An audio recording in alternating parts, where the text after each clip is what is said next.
Erin Burnett Out Front, weeknights at 7, only on CNN.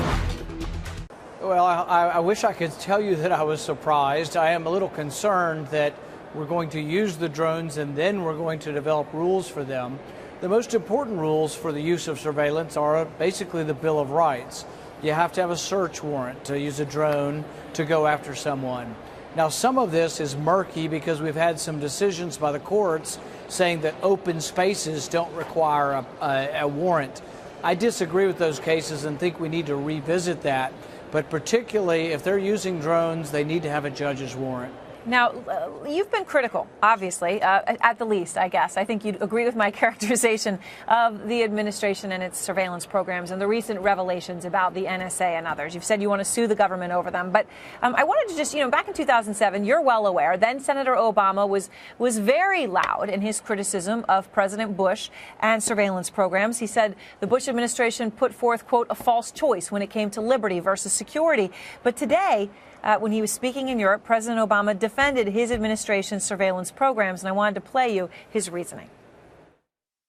I came in with a healthy skepticism about how our various programs were structured.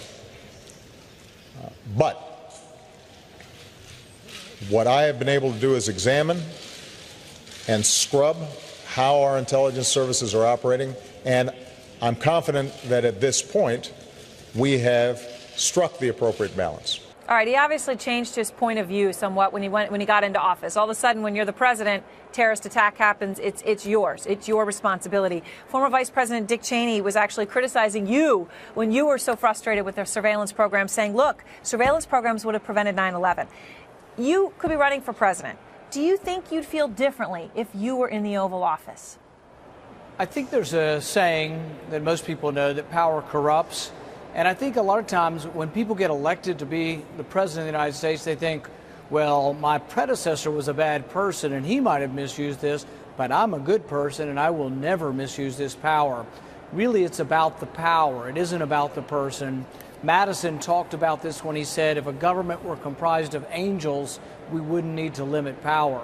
I'm a big believer that power corrupts even the best of people, Republican or Democrat, and that's why we limit how much power we give to the executive.